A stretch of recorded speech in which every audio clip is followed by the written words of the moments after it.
Decíamos en la clase anterior,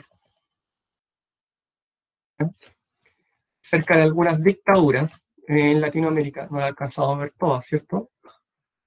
Primero que era una dictadura militar, ¿cierto? Recordemos que era un gobierno muy autoritario, incluso totalitario, con todo el poder concentrado en una persona o en un grupo de personas, ¿cierto? Que tenía todo el poder, no había división de poderes, se suprimían las libertades fundamentales, ¿cierto? Tenía el poder absoluto, y que muchas veces también tenían un carácter militar, ¿cierto? Como ocurrió en Chile. Luego hicimos un sobrevuelo sobre algunas de las dictaduras que hubo en Latinoamérica durante el contexto de Guerra Fría, ¿cierto? Vimos Argentina, Bolivia, hablamos de alguna de ellas. Gisela nos apoyó con un comentario sobre la Guerra de las Malvinas, muy interesante. Vimos también Paraguay, Nicaragua, ¿cierto? Haití, vimos el caso haitiano, incluso la gente pensaba que tenía poderes sobrenaturales François Duvalier, ¿se acuerdan que yo les conté? República Dominicana, ¿ya? Y también el caso cubano, ¿ya? Que también debemos considerarlo en esta categoría. La dictadura en Chile, algunas de las causas, ¿cierto? Repasando un poco lo que ustedes vieron en segundo medio, que estoy seguro que lo recuerdan muy bien, ¿ya? Vimos cómo se implementó este aparato mediante el cual se institucionalizó la violencia y la violación a los derechos humanos en Chile, principalmente a través de centros de detención, la DINA, ¿cierto? La CNI, las organizaciones principales, y comenzamos a cerrar con la instalación de las políticas económicas liberales en Chile y Latinoamérica, ¿cierto? Que ahora le traspasaban todo este rol al privado, por lo tanto disminuía el gasto fiscal, se liberaba la economía, se reducía la intervención del Estado en el mercado, por lo tanto atrás quedaba este estado de bienestar que generaba un alto gasto público apoyando las áreas clave, y ahora pasábamos al estado subsidiario, que solamente subsidia y el resto lo pagamos nosotros a través de un copago. Ya, entonces quedamos aquí con la decisión de llevar a cabo un plebiscito. ¿Se acuerdan que les conté cómo íbamos a transitar? Ya, pero antes de eso me encarga el señor Currículum que veamos un contenido intermedio. Yo les pregunto a ustedes, antes de iniciar la clase, Adrián, Milena, Matías, Gisela, Adrián, Gisela, Matías, Melody, tanto tiempo Melody de la clase anterior, a Abril, Isidora. ¿Qué son los derechos humanos? Sin mirar en Google, sin preguntarle a Siri ni a Google, ¿qué son los derechos humanos? ¿Cuáles son sus características? Porque ustedes en este curso ya deberían ser tercero medio, expertos en el tema. ¿De qué tipo son? ¿De dónde provienen? Eso son materias sabidas. Entonces les pregunto, si pasamos al otro contenido sin ver derechos humanos, ¿creen ustedes que quedarían con un vacío? ¿Vieron el año pasado derechos humanos? Quizás al detalle, quizás lo sobrevolaron, o recuerdan de segundo medio. Respóndanme en alguna medida a todas estas preguntas. ¿Qué son? ¿De dónde provienen? ¿Para dónde van? ¿Cuáles son sus categorías? ¿De qué tipo hay? Porque hay más de un tipo, no son solo de un tipo. ¿Saben? ¿Alguien sabe? Parece que no. ¿Ya? Parece que no. Bueno, no nos podemos ir del colegio. Son ciertas cosas que uno tiene derecho a estudiar, derecho. Sí, claro, sí. Muy bien explicado como para introducir al tema. Claro, es brillante, eso no puede quitárselos. Yo creo que uno no se puede ir del colegio sin tener una clase de derechos humanos y vincularla en este contexto a las dictaduras latinoamericanas durante la Guerra Fría, lo cual podría ser muy interesante. Por eso es que decidí abordar este tema de esta forma. Dice, violación a los derechos humanos en dictaduras latinoamericanas, ¿ya? Pero ojo, conocer los derechos humanos es el objetivo y la forma en que estos fueron violados por las dictaduras latinoamericanas en el contexto histórico de Guerra Fría, ¿ya? Perfecto, arranquemos. Estos son los derechos humanos según las Naciones Unidas, ¿ya? Son derechos, son aquellos derechos, ¿no? Son de nosotros, sí, claro.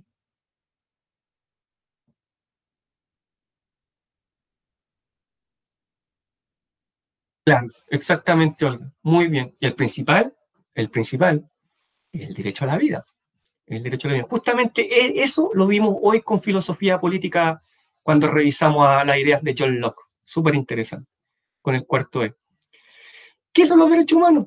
esto, tal como menciona en alguna manera Gisela, Olga, ¿cierto? Inherentes, son derechos inherentes a todos los seres humanos, a todos, sin distinción alguna de sexo, raza, etnia, nacionalidad, lengua, religión, nada. Ya lo dice la doctora Polo, no me interesa tu raza ni tu sexo, ¿para qué hablar de eso? ¿Cierto? Ya, no nos interesa. ¿Eres de X religión? Ven, bienvenido, ¿ya? Los derechos son para todos. Y ahí ya lo está representando esa imagen, esa lámina que coloqué ahí, ¿cierto? Diferentes etnias, diferentes culturas, diferentes razas. ¿Quién define los derechos humanos de esta forma tan importante? Las Naciones Unidas, ¿ya? Son derechos inherentes para todos los seres humanos. Pero, profesor, los perritos, bueno, por algo se llaman derechos humanos, ¿ya? No involucran a los animales, aún cuando tenemos leyes que establecen que no se debe maltratar a los animales. Ley Cholito, muy importante. Pero aquí hablamos de la persona humana, cómo se define, ¿ya? Ya. ¿Tienen características, profesor? Sí, y recuérdenlas siempre, porque esto siempre sale en la prueba para llegar a la U, ¿ya? Son universales, ya lo dije, abarcan todas las personas humanas, no hacen distinción de nadie, son para todos. Profesor, ¿y hombres y mujeres? Hombre y mujer, ¿ya? Son absolutamente para todos, ¿ya? Raza, lengua, cultura, nación, religión, no podemos hacer distinción. Son indivisibles y complementarios, ¿ya? Ningún derecho puede sustituirse por otro. Ah, pero es que este derecho superó a este, por lo tanto este ya queda fuera. Porque además siempre están encadenados entre sí, se complementan entre sí. Imagínense, si no pudiéramos vincular el derecho a la salud con el derecho al trabajo. Pues sí, tengo derecho al trabajo, ¿sí? Pero tengo que tener derecho a la salud, si no, si me enfermo, no puedo seguir trabajando, ¿cierto? Tengo que tener derecho a el libre tránsito, debo moverme por las calles con seguridad y de manera libre, ¿ya? Pero si tengo derecho al libre tránsito, también debo tener derecho a reunirme libremente. Por lo tanto, uno está encadenado y complementado con el otro siempre, ¿cierto? Y la madre de todos los derechos es el derecho a la vida, ¿ya? Interesante, ¿ya? Porque pueden surgir varias discusiones de ese derecho a la vida que algunos ya pueden estar pensando. Son imprescriptibles. Ningún derecho tiene fecha de vencimiento. Los derechos humanos no son un yogur, no tienen fecha de vencimiento. Una vez que son promulgados, publicados, ya son discutidos, promulgados, publicados, tienen validez para todas las personas durante toda la vida. Imprescriptible. Ya, y si una persona quiere renunciar, mire, son irrenunciables. Pero ¿cómo? Ninguna persona puede renunciar a sus derechos. Y a mí se me ocurre inmediatamente, ¿y la eutanasia? Entonces yo puedo renunciar al derecho a la vida. Interesante, interesante. ¿Puedo renunciar al derecho a la vida entonces? Sí, no. Mire qué excelente discusión la que acaba de surgir. Porque según las Naciones Unidas, los derechos humanos son irrenunciables e imprescriptibles. Ya dije, no tienen fecha de vencimiento. Y también son progresivos. Este dato es muy interesante porque piensen ustedes que hoy día se discute acerca del derecho a la protección de los datos. ¿Sabían ustedes que hay un rutificador en Internet donde yo puedo saber el carnet de identidad de todos ustedes, el número, ¿cierto? Ya, y ustedes el mío. Y darle un mal uso quizá, ¿ya? Entonces hoy día hay un derecho que podría ser de cuarta generación que dice, mira, el derecho a la protección de los datos, ya. Pero en la Ilustración, siglo XVIII, cuando se comienza a discutir acerca de este tema, a nadie se le hubiese ocurrido. Ni a nadie se le hubiese ocurrido escribir ahí, oye, derecho a vivir en un ambiente libre de contaminación. ¿Quién se le hubiese ocurrido? ¿Cierto? Durante la Revolución Francesa, cuando estaban preocupados de que no les cortaran la cabeza y los otros de cortarle la cabeza a los que estaban preocupados. Ya no estaban preocupados de eso, estaban preocupados de otras cosas. Por lo tanto, son progresivos, son hijos de su tiempo. Van surgiendo de acuerdo a los contextos históricos, a los acontecimientos, a los hechos y a los lugares donde se van produciendo. ¿Ven? Han evolucionado con cada momento histórico. ¿Por qué? Porque tenemos derechos humanos de diferente generación. Ya lo vamos a ver. ¿Cuándo surgen? ¿Cómo surgen? Esto ya ahora lo van recordando, estoy seguro que lo van recordando. ¿Ya? Se promulgan la Declaración de los Universal de los Derechos Humanos en 1948. ¿Recuerdan por qué? Claro, el contexto posterior a la Segunda Guerra Mundial. ¿Por qué fueron redactados por escrito? Para que todos tuviéramos conocimiento, tal como la Constitución, ¿cierto? Que cualquiera que tenga una duda puede ir buscar el libro, en este caso descargarlo, y ahí leer. Y eso que lee, lo mismo lee el presidente, que lo mismo lee el trabajador de la construcción, por ejemplo. Todos por igual, y para todos rige por igual, porque de esa manera se fundamenta el Estado de Derecho. En este caso es lo mismo. Para que nadie pudiera tomar decisiones arbitrarias. No, dejémoslos por escrito. Y ahí está la señora Eleanor Roosevelt, que es la esposa del fallecido presidente de Estados Unidos, ¿sí? Theodore Roosevelt, Franklin Delano Roosevelt, perdón, ¿ya? Sosteniendo la declaración. Miren, así de grande. Esta foto es muy conocida, ¿ya? Dice la Declaración Universal de los Derechos Humanos, con el logo de Naciones Unidas, ¿ya? Qué espectacular. ¿Por qué? Porque fue establecido por la Asamblea General de las Naciones Unidas. ¿Por qué? En vista de todo el horror, la destrucción y la catástrofe humana que había desencadenado la Segunda Guerra Mundial, surgieron, sobre todo con énfasis en una reacción frente al Holocausto. Recordemos que durante la guerra nadie sabía lo que estaba ocurriendo con el Holocausto. Nadie podía ir a Alemania y mirar. No habían observadores de derechos humanos. Por lo tanto, una vez que está terminando la guerra, ya en 1945, recién conocemos acerca de los campos de concentración, de trabajo y de exterminio llevados a cabo por el régimen nacional socialista. ¿Ya? De esta manera se busca buscar, qué increíble, se busca obligar a todas las naciones a que respeten los derechos humanos. Todas las firmantes, ¿ya?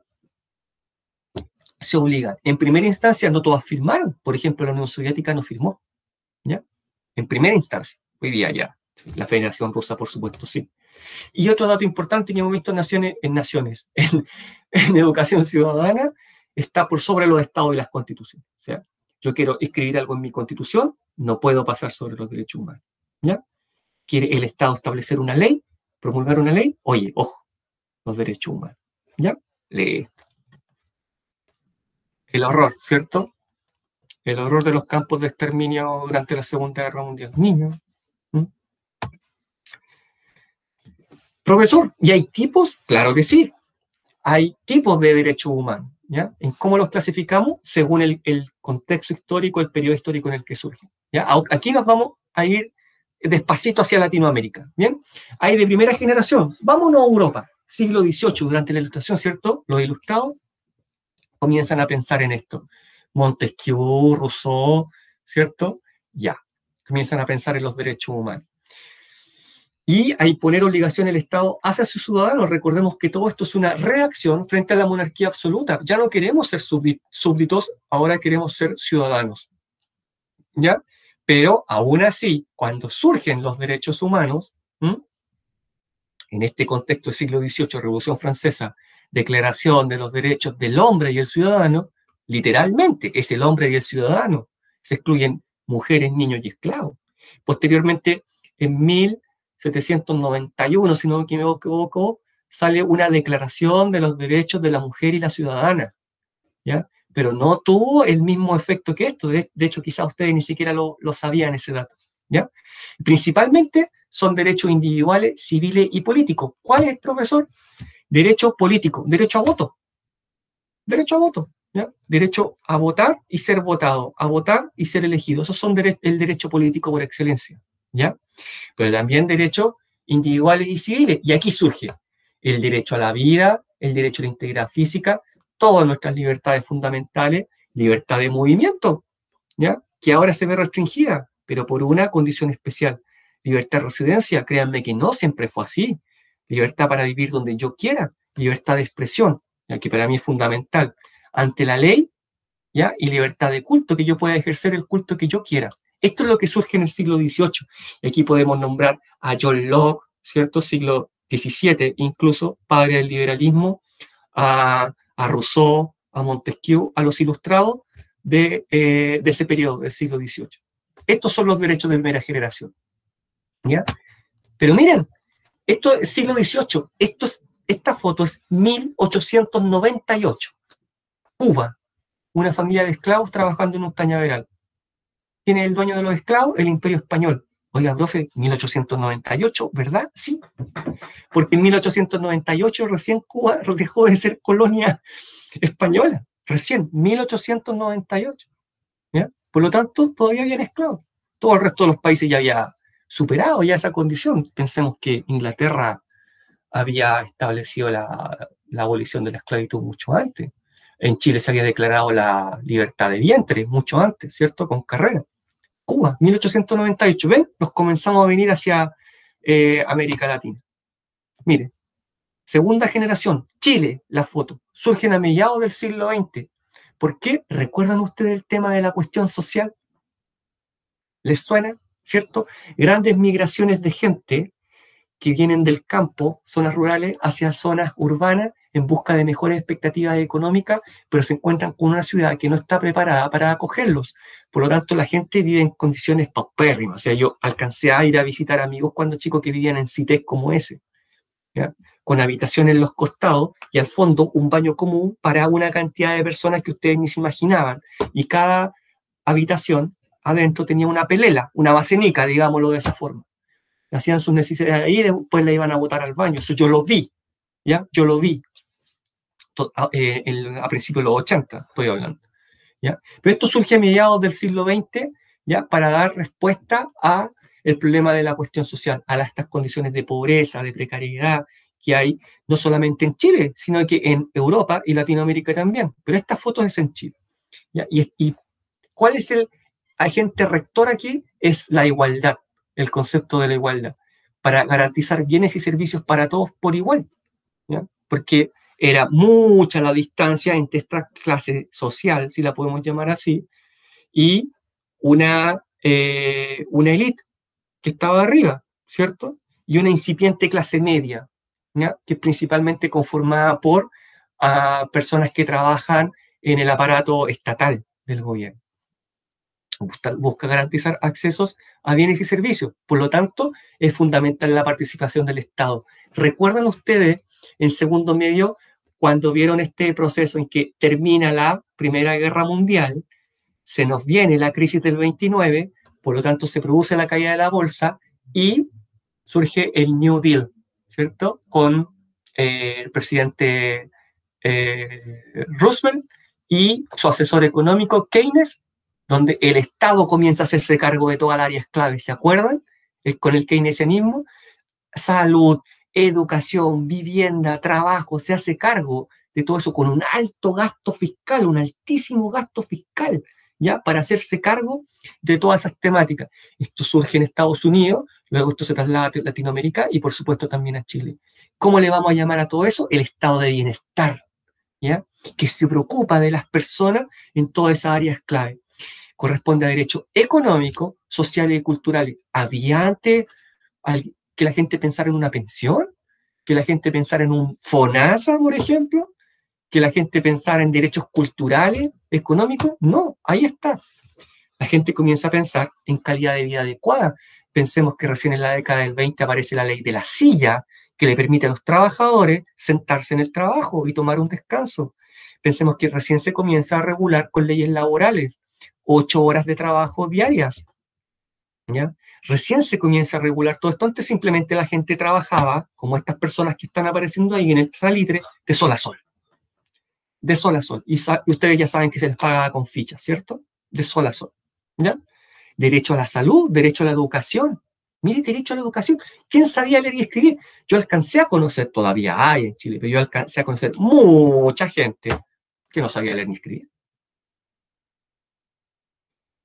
Derecho a la vivienda. Derecho a la vivienda, miren qué importante. Derecho a la sindicalización. Derecho a la previsión social, o sea, tener una jubilación cuando seamos viejitos. Derecho al trabajo. Pero ojo con esto, que hoy día surge la discusión y está muy en boga entre sectores políticos, es decir, derecho a la vivienda. ¿Yo puedo garantizar la vivienda? Eso significa, dejarlo ahí declarado, significa que el Estado debe garantizar que yo tengo una vivienda, ¿ya? Y si le colocamos al final digna, tendríamos que definir dignidad, como yo siempre le he explicado, ¿cierto? Pero el derecho a la vivienda, ¿y qué pasa si no le puedo garantizar una vivienda? Estoy pasando sobre sus derechos humanos. Miren qué interesante. ¿Por qué? Porque eso hay que financiarlo. Por lo tanto, las constituciones normalmente dicen garantiza el acceso a la salud, garantiza el acceso a la educación, el acceso. O sea, un niño hoy día va a prekinder, ¿tiene el acceso? Sí, tiene que ir a matricularse. No, no le pueden decir, no, tú no te puedes matricular, se acabaron las matrículas en todo Chile. No, no, no, ¿ya? Pero si yo le digo, garantiza la vivienda? ¿Cómo le garantizo a cada familia que le voy a entregar una casa? Sin cobro alguno. ¿Ya? Excelente discusión, excelente discusión. Bueno, en síntesis, todos estos derechos son los de segunda generación. ¿Ves? La gente estaba pensando en derechos sociales, culturales, económicos. Culturales, ahí está derecho a la educación, ¿cierto? Ya, mira qué interesante.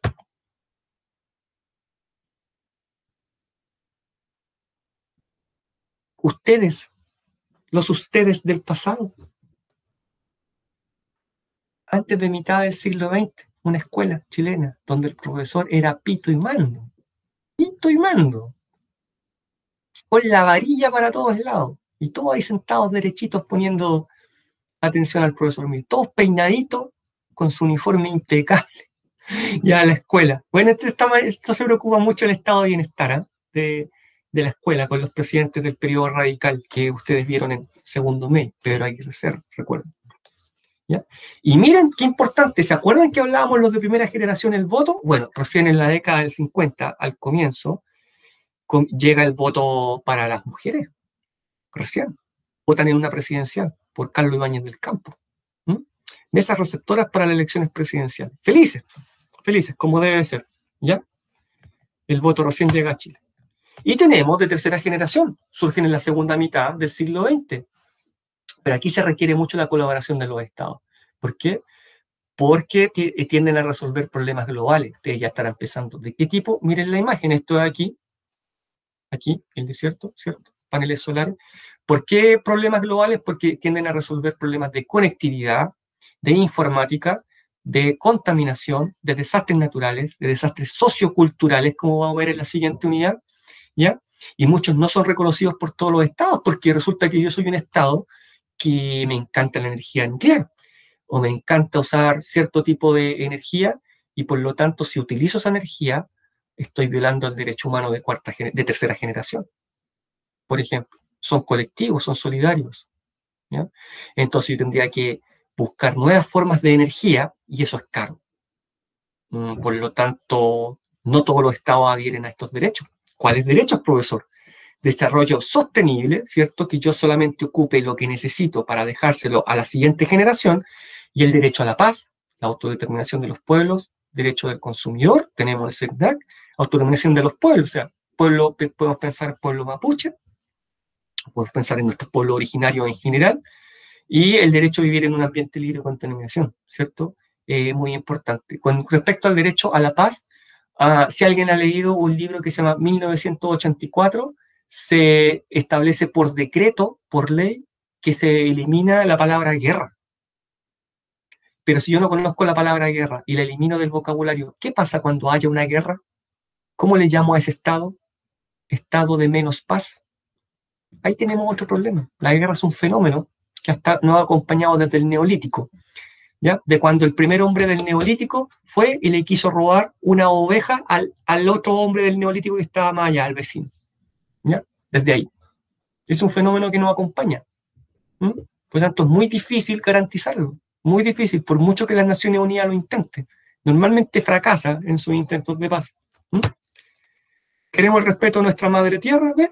Respeto al pueblo originario, y al mismo tiempo desarrollo sostenible, y al mismo tiempo libre de contaminación. Tenemos el CERNAC, que nos protege frente a los abusos, y también ahí tenemos fichas zonas de sacrificio, ¿cierto? Sabemos que tenemos en la quinta región, yo vivo 1 hora de ahí, Quintero Puchuncaví, donde el aire es prácticamente irrespirable, ¿cierto? Además han habido derrames de petróleo. Son los derechos de tercera generación. Bueno, después de esa breve introducción, que ahora les puede iluminar mucho más el camino y decir, sí, yo sé sobre derechos humanos, ya saben bastante sobre derechos humanos, nos venimos en esta otra media hora a Latinoamérica. Dictadura y violaciones de derechos humanos en Latinoamérica. ¿Ya? Fue sistemática en Chile y en Latinoamérica, en estas dictaduras que yo les mencioné en la clase anterior, la violación de derechos humanos fue sistemática. Y ¿por qué? Porque se institucionalizó la violencia. ¿Ya? Habían instituciones que estaban para esto. Chile, la DINA, la CNI y todas estas otras que están en este cajón, Brasil, Bolivia, Argentina, Paraguay, tenían instituciones dedicadas a esto. Y todas tienen nombre así de este tipo, ¿ven? Organismo Coordinador de Operación Antisubversiva, Uruguay. Dirección de Orden Político de la Policía. Departamento de Investigaciones de la Policía de Ascensión, Batallón de Inteligencia, nombres de este tipo. Bueno, ¿cómo procedían? Mediante allanamiento, entraban a las casas, allanaban, ¿listo? Detenían a las personas de manera arbitraria, o sea, olvídense del Estado de Derecho. Habían detenciones, una vez que era detenido era llevado a un cuartel, a uno de estos cuarteles, era torturado y se le intentaba extraer algún tipo de información y finalmente muchas veces era ejecutado y lamentablemente era desaparecido. O sea, no se le entregaba el cuerpo a las personas, ya que eso era lo más lamentable. Y esto era realizado, por supuesto, por civiles, Fuerzas Armadas, Policía, en este contexto de dictadura. Si nos venimos a Chile, hay centros muy representativos de detención y tortura como Isla Dawson, Villa Grimaldi y, por supuesto, el Estadio Nacional. Información sobre eso hay por montones y ustedes la vieron en el segundo medio. Quiero detenerme en la palabra sistemático. ¿Alguien sabe lo que significa? ¿O cómo podemos describirlo? ¿Cómo podemos ejemplificarlo? Yo ocupo una palabra bastante especial que puede sonar muy dura para eso. Cuando decimos la violación a los derechos humanos fue sistemática. Ya, miren. Un carabinero, vamos a ir al ejemplo práctico inmediatamente. Un grupo de carabineros ve a una persona en la calle, la detiene, la detiene, la suben a la radiopatrulla, se la llevan al cuartel de la policía, lo meten en un calabozo, lo golpean y resulta que la persona amanece muerta, lamentablemente. Se violaron los derechos de esa persona, ¿cierto? Un agente del Estado violó su derecho a la vida, lamentablemente la persona falleció. ¿Ya? Ya. Eso, una mirada política, que quiero colocar el ejemplo, compararlo con el otro para que se entienda, no sería sistemático. ¿Ya? ¿Es una violación de los derechos humanos? Sí, por supuesto, muy condenable. ¿Es sistemático? No. ¿Ya? Porque no existe la institucionalización, ¿ya? La sistematización. Y ahora nos vamos al otro ejemplo. Y inmediatamente ustedes van a saber qué estoy describiendo. Las personas son detenidas en masa por un grupo de personas destinada, entrenada, equipada y organizada para detener a esas personas. Van, las detienen en sus hogares, las suben a todas a un camión.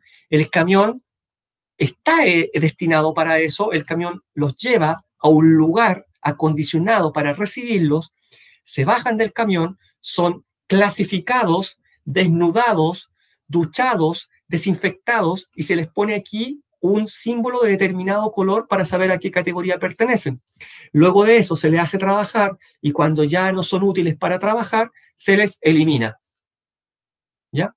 Se les elimina de determinada forma que para ello era bastante rápida y efectiva. Luego los cuerpos eran sacados de ese lugar, eran transportados en otro vehículo a un horno, en el horno se cremaban y las cenizas se hacían desaparecer. ¿De qué estoy hablando? ¿De qué estoy hablando? ¿De qué estoy hablando?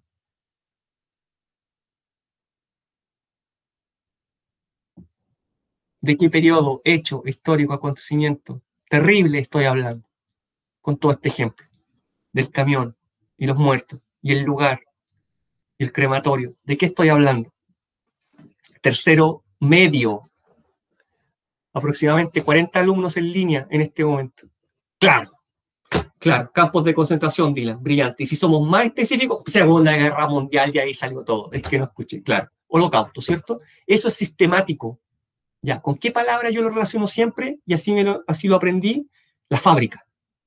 La fábrica. Es así de duro, ¿ya? Es así de violento. Es la fábrica. O sea, llega por la línea de acá, sale por la línea de acá. ¿Cierto? Eso es sistemático. O sea, y todo un aparato ya establecido por el gobierno, por el Estado, implementado, entrenado, equipado y organizado para violar los derechos humanos. ¿Se dan cuenta de la diferencia?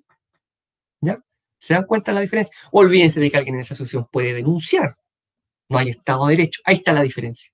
¿Ya? En esta situación, en esta que estamos viendo aquí, olvídense, señor. Imposible. ¿Ya? No iba para ningún lado. La persona desaparecía.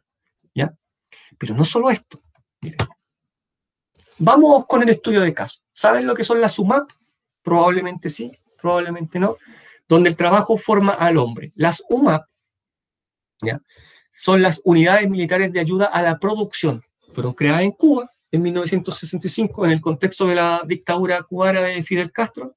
¿Ya? Estaban en lugares en el monte, como decían ellos, de difícil acceso, ¿ya? Y ahí se encerraba a la fuerza a personas disidentes del régimen, disidentes políticos, ¿ya? Disidentes políticos, personas que eran consideradas capitalistas, burgueses, pero sobre todo homosexuales, religiosos, delincuentes. Mire qué interesante, ¿ya? Mire qué interesante. Primero se les llamó para que hicieran el servicio militar, ¿ya? Y luego ya se les llevó para que trabajaran, pero para que fueran reeducados además, ¿no? Tú tienes que pensar de esta manera, ¿ya? Tienes que pensar de esta manera, porque de esta manera es el régimen, ¿ya? Y cuando se les reeducaba, se les enseñaba, y esto está muy bien documentado, a través de testimonios, se les decía con C de Castro, Fidel Castro, con C de Castro. Se escribe con C de Castro. De esa manera se le iba reeducando. Y el acento aquí, esto es una clara violación a los derechos humanos, el acento aquí estaba en los homosexuales. Miren, sí, trabajaban todo el día, tenían que producir, pero por supuesto estaban encerrados, no tenían libertad de movimiento, ya estaban a la fuerza ahí, solo por pensar distinto o tener una condición distinta. Nada más que eso. Fidel Castro admitió su responsabilidad en persecución de homosexuales. Año 2010, por supuesto, falleció. ¿Ya? Fidel Castro admitió su responsabilidad en persecución de homosexuales. Miren este fragmento. ¿Ya? Esto es un discurso. Nunca hemos creído que un homosexual pueda personificar las condiciones y requisitos de conducta que nos permite considerarlo un verdadero revolucionario, un verdadero comunista. Una desviación de esta naturaleza, increíble, una desviación de esta naturaleza choca con el concepto que tenemos de lo que debe ser un militante comunista. No creo que nadie tenga una respuesta definitiva sobre la causa de la homosexualidad. Creo que debemos considerar cuidadosamente este problema, pero seré sincero y diré que los homosexuales no deben ser permitidos en cargos donde puedan influenciar a los jóvenes. ¿Qué me dicen ustedes? ¿Sabían?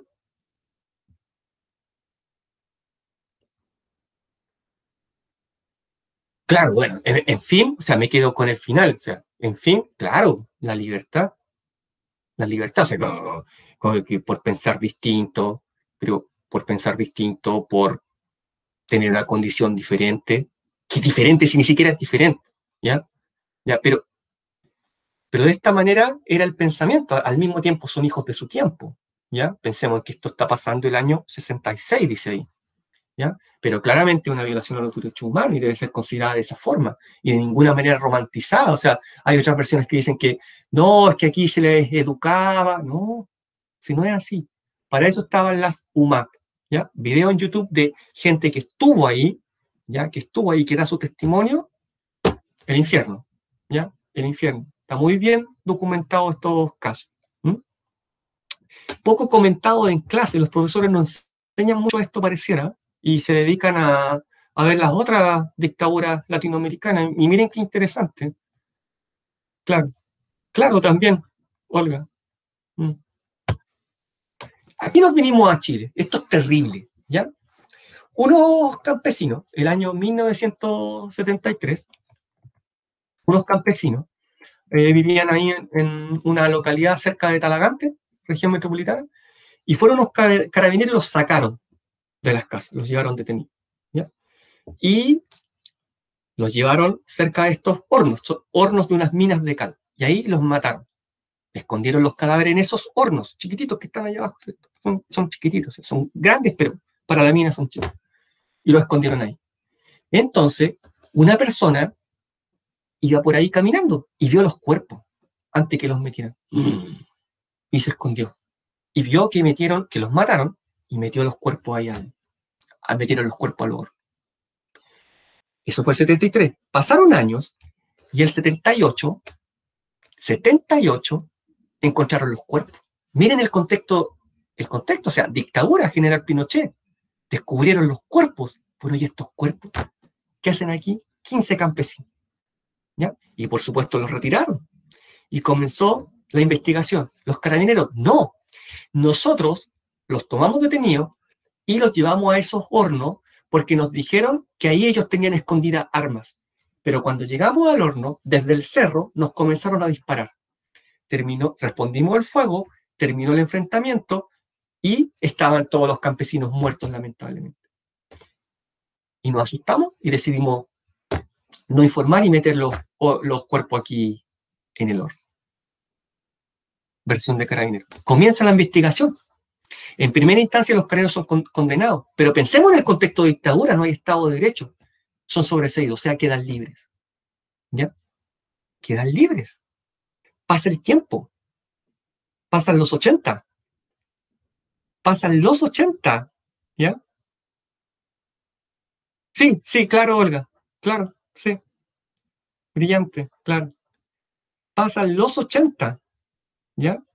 Y recién comienzan con la vuelta a la democracia, comienzan nuevamente las investigaciones, ¿ya? Y los carabineros finalmente son condenados, ¿ya? Pero uno no, porque uno ya había fallecido. Y este caso es muy importante porque es el primer caso que es descubierto en Chile en el contexto de la dictadura, ¿ya?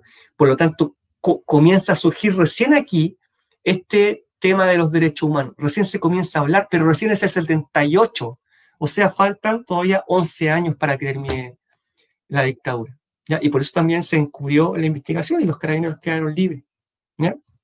De esto también hay bastante material que ustedes pueden ver. Es muy interesante. Por ejemplo, la jueza a cargo llegó ahí y nadie quería entrar al horno, nadie quería ver los cadáveres. Y ella fue la que se metió. Pidió una linterna, se arrastró y se metió al horno y contó los cadáveres y los vio, y ella da su testimonio acerca del tema, ¿ya? Seguimos en Latinoamérica, abajo Brasil, ¿ya? Y arriba Argentina. ¿Se acuerdan estas mujeres, las madres de la Plaza de Mayo que usaban estos pañuelitos y que daban vuelta alrededor de la plaza? Bueno, aparición con vida. Reclaman que les devuelvan los cuerpos, ya saben que están muertos, pero reclaman la aparición de los cuerpos de sus seres queridos. Esta foto, 1990, cadáveres acusan al general Pinochet. Pisagua, un lugar que se implementó como centro de detención, ¿ya? Y ahí también hubo violaciones de los derechos humanos, por supuesto, y hubo fusilamientos. ¿Ya? Aquí se encontraron, me parece que 15 cadáveres en una fosa común, ahí lo están sacando. Imágenes de esto ya tenemos a color, ¿ya? Y hay bastante testimonio al respecto, porque esto ya no se podía negar. Primero, la investigación se había facilitado porque ya estábamos en democracia, aunque era una democracia bastante limitada, porque el general Pinochet seguía como comandante en jefe del ejército, ¿ya? Bastante limitada, pero los cadáveres eran encontrados con un círculo rojo, aquí, todavía, con un círculo rojo. ¿Qué significaba eso? Que habían sido fusilados. Se les colocaba un círculo rojo para que el pelotón de fusilamiento apuntara a ese lugar y la muerte fuera instantánea, ¿ya? No podía ser tampoco un robo, porque estas personas fueron encontradas con todas sus pertenencias, ¿ya? Con todas sus pertenencias, no se les había quitado nada, y habían sido fusilados en Pisagua, ¿ya? Un lugar que está ahí cerca de Iquique, ¿ya? Ahí está, la portada del diario Fortín Mapocho, informa de hallazgos de cadáveres detenidos desaparecidos en Pisagua, junio de 1990. Protesta contra la dictadura en Brasil. Madres de la Plaza de Mayo marchan contra la dictadura argentina. Todo América Latina. Campo de detención de prisioneros políticos en Río Chico, Isla Dawson frente a Punta Arenas. Yo estuve ahí 2 meses, en 1994, todavía estaban todas las instalaciones, ¿ya? Ocupé las mismas instalaciones. Aquí a los prisioneros se les hacía trabajar, ¿ya? Se les hacía trabajar en la construcción de un tajamar para que el oleaje no llegara hasta tierra interior. Era prácticamente imposible escapar, si eso estaba muy bien custodiado, y además queda en el fondo de una quebrada, rodeado con alambrada de púa, además que el frío ahí es insoportable y no hay de qué sobrevivir en la isla. Ellos hacían muchos dibujos, todos los dibujos fueron hechos por los mismos detenidos. Ven, ahí dice Campo de Concentración Río Chico, Isla Dawson, 73 al 74, ¿ya? Y con una numeración de cada uno de los instalaciones que estaban ahí en el campo de concentración, ¿ya? Dibujos de ellos mismos a carbón. Aquí están en Isla Dawson, marzo de 1974. Este dibujo es muy característico, quizás ustedes lo vieron. Dice, el discurso de Van der Slaufer. ¿Por qué? Porque el oficial que pronuncia el discurso tiene ese apellido, Van der Slaufer. un oficial de infantería marina, y dice: prisioneros, ustedes tendrán que olvidarse de lo que eran antes, vean lo que son ahora, cualquier conscripto vale 100 veces más que ustedes. Chile no necesita intelectuales vagos, ociosos como ustedes. Chile necesita soldados, y haremos de ustedes soldados, cueste lo que cueste. Óiganlo bien, cueste lo que cueste. El que no quiera entenderlo se quedará botado en el camino. Isla Dawson, 1974. ¿Ya? ¿Cómo se ven garantizados nuestros derechos humanos? Nos volvemos a Chile, ¿ya? Y aquí vamos cerrando, en nuestra Constitución. Afortunadamente dice: todas las personas nacen libres e iguales en dignidad y derechos, y ya lo estamos garantizando. ¿Ya? Que se haga efectivo o no, bueno, depende de los órganos que controlan al Poder Ejecutivo y de todos nosotros, fiscalizar. ¿Ya? Buscamos, a través del Estado, buscamos el bien común para que se concreten todos los proyectos espirituales y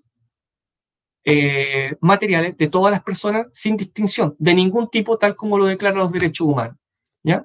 Y también tenemos el artículo 5, donde indica que la soberanía, el ejercicio de la soberanía, si bien yace en la nación, todo eso ya lo explicamos, ¿ya? Tiene como limitación el respeto por los derechos humanos. Por lo tanto, por más que queramos realizar leyes o modificar la Constitución, siempre el Estado y la Constitución está sometida a los dictámenes de los derechos humanos. No la pueden sobrepasar, y eso grábenselo a fuego para siempre. ¿Ya?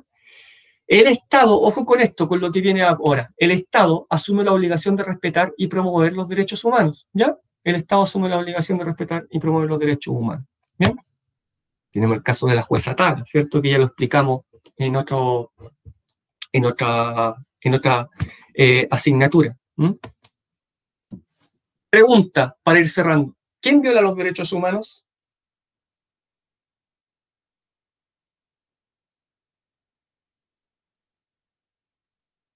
Pregunta, jóvenes, aún. Ya, bien, Matías, ¿cierto? Ya todos podríamos responder: el Estado, que se mejore, chaumaca, ¿cierto? El Estado. Todos podríamos decir perfectamente bien, y está muy bien, el Estado. El sistema, mire, Adrián, qué interesante. Ya van saliendo otras visiones. ¿Ya? Mire, no podríamos decir el sistema, pero mire esto, Adrián, ¿ya? Quizás va por ahí su pensamiento. Sí, el Estado, ¿ya? Y en eso yo creo que estamos todos de acuerdo. ¿Por qué, profesor? Porque el Estado asume la obligación de respetar y promover los derechos, porque él es el firmante, ¿ya? Por lo tanto, agentes del Estado violan los derechos humanos, y esa indica la tradición, ¿cierto? Mire. Protesta en Chile: 14 carabineros serán formalizados por presuntas torturas, ¿cierto? Porque están en investigación presunta. Si estos carabineros son culpables, ¿ya? Salen culpables, son condenados, ¿ya? ¿Violaron o no los derechos humanos de esas personas? Si son hallados culpables los carabineros. ¿Ya? ¿Sí? Sí, sí, ¿cierto? Ya, sí, ya, listo. ¿Por qué? Porque ellos son representantes del Estado de Chile. Como son agentes del Estado de Chile, por lo tanto, violaron los derechos humanos de estas personas. ¿Conocen esa imagen, cierto? ¿La han visto? ¿Alguien no la había visto nunca?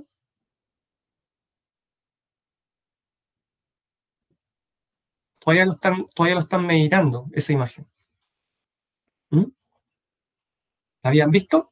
¿Alguien la había visto? ¿Alguien no la había visto nunca? Sí, sí, sí, es cierto. Mi profe sí la ha visto. Ya, listo. Le acaba de golpear y le acaba de llegar una bomba molotov. Seguirán en la UTI, las carabineras tienen compromiso con vía respiratoria. ¿Es una violación a los derechos humanos? Bajo el entendido que hemos hablado hasta ahora.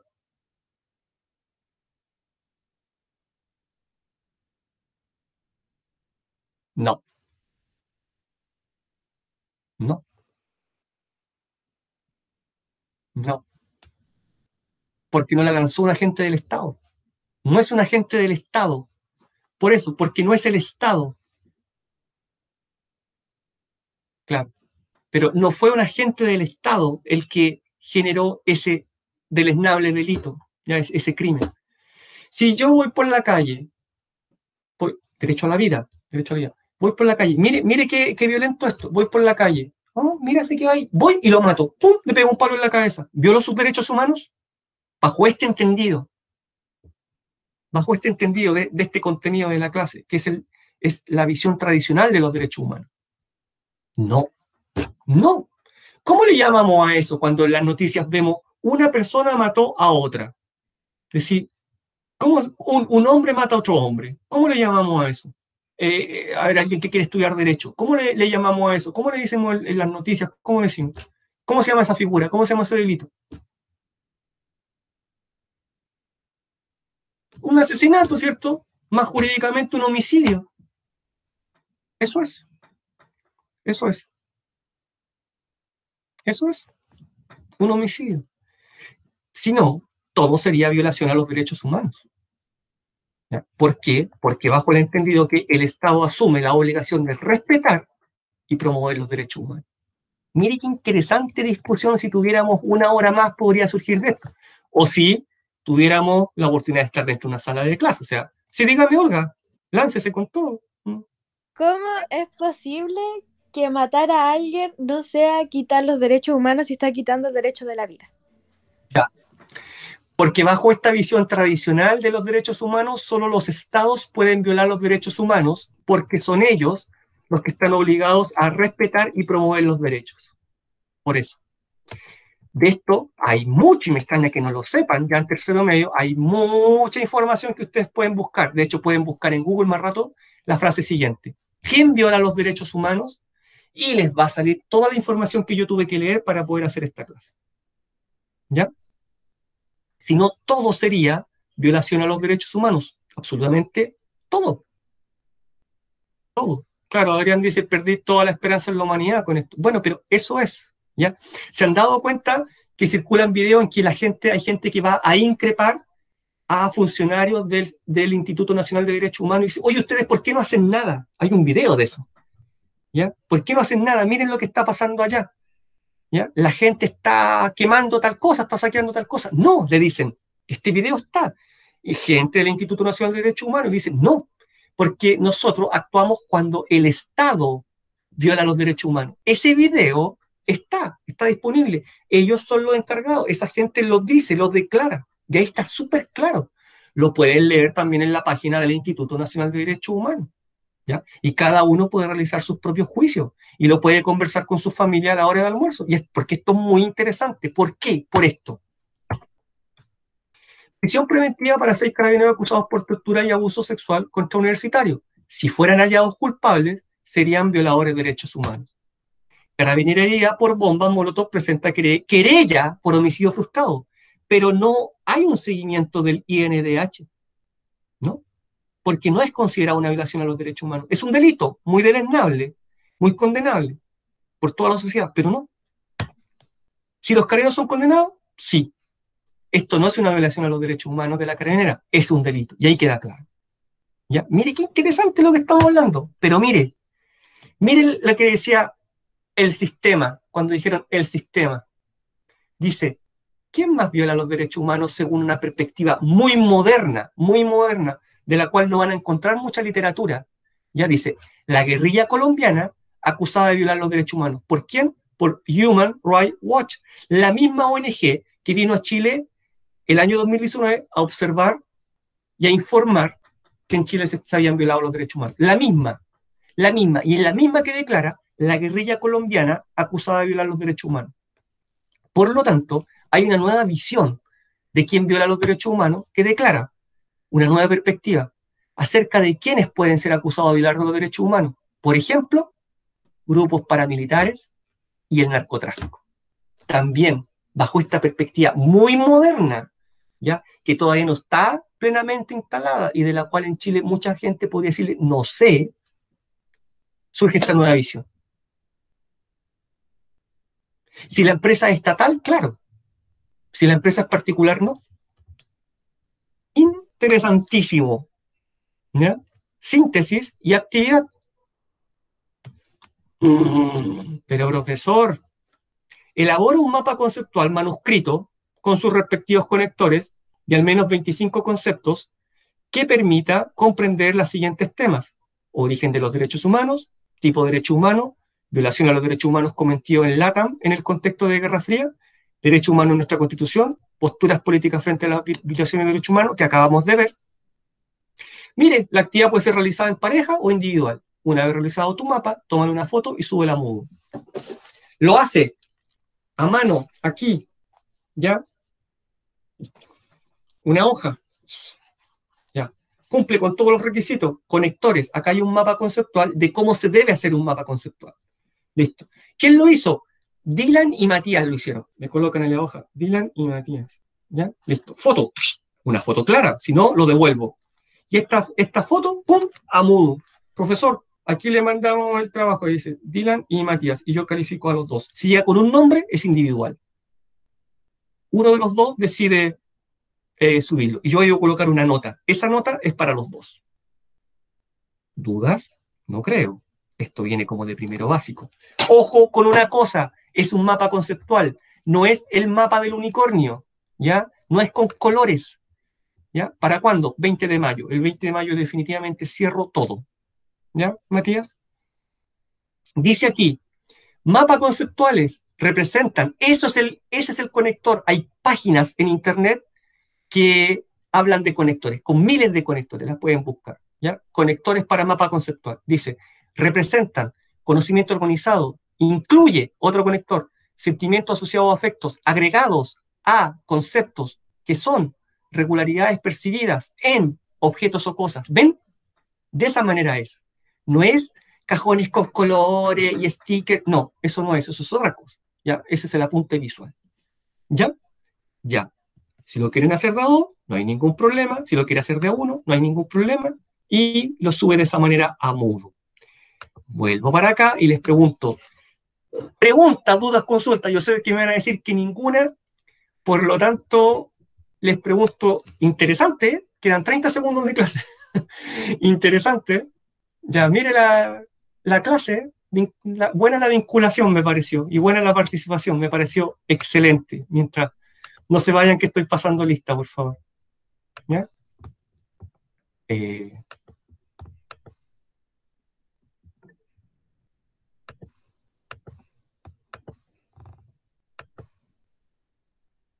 ¿Cómo online? No entendí.